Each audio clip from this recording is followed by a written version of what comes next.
Und das hier ist ein Versuch, mal mehr von mir zu teilen.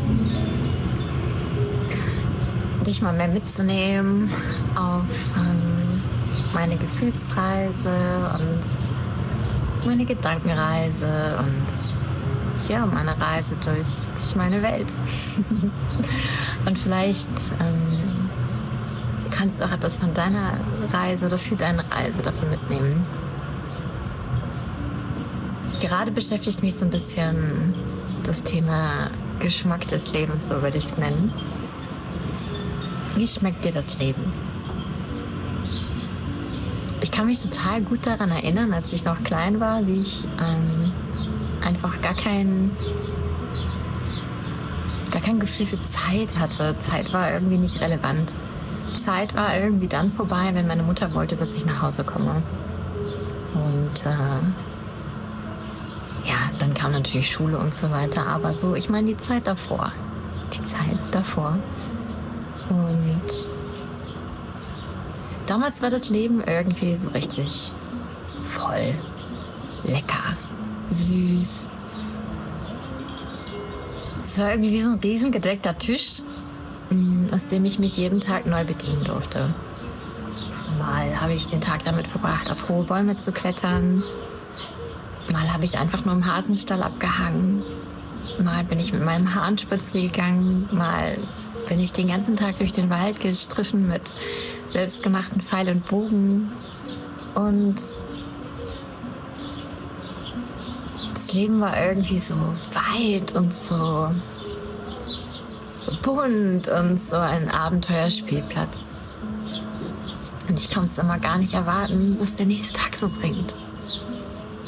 Und ja, natürlich, irgendwann habe ich das verloren in diesem ganzen System von Dinge kreieren, erschaffen, zu etwas werden, sich fortbilden, Leuten gerecht werden, Geld verdienen.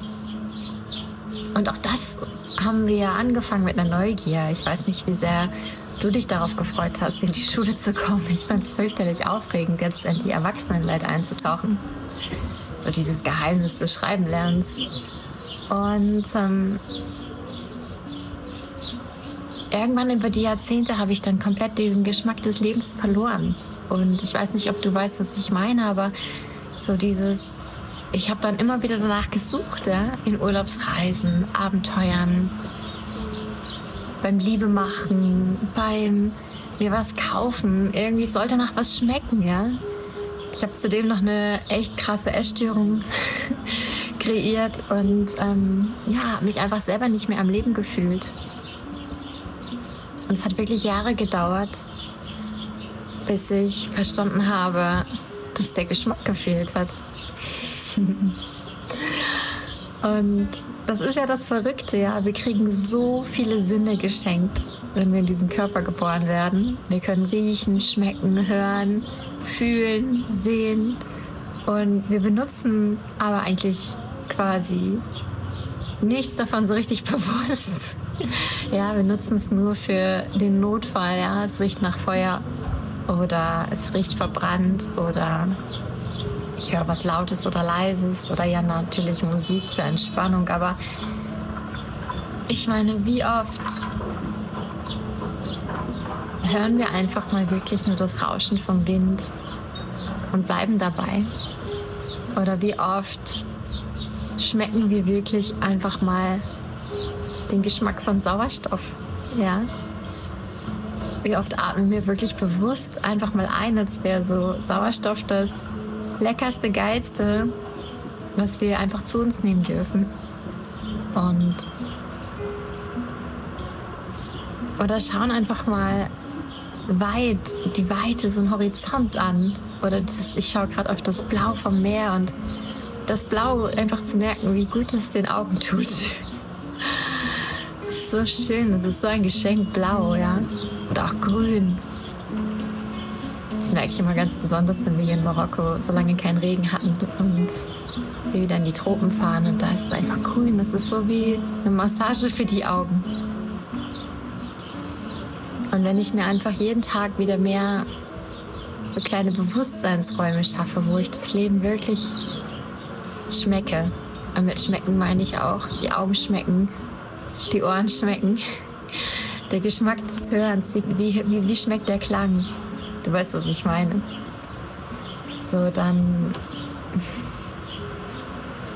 kriegt mein ganzes Leben irgendwie eine ganz andere Würze, ja. Dann geht es nicht nur darum, irgendwie wieder in den nächsten neuen Urlaub zu kommen oder den Job zu wechseln, umzuziehen oder eine andere Art von Beziehung zu haben, sondern ich bringe mehr Geschmack in mein Jetzt. Und ja, dazu möchte ich dich einladen. Das sind einfach meine Gedanken gerade. Vielleicht kannst du damit was anfangen. Und lass mich gerne wissen, was du darüber denkst. Ich freue mich jederzeit von dir zu hören. Und wenn du mehr von diesen Videos willst, dann lass es mich wissen. Subscribe, schreib es mir in den Kommentaren. Vielleicht hast du ja auch ein Thema, über das du gerade nachdenkst und du möchtest gerne hören, was ich darüber denke oder fühle. Alles Liebe aus Marokko.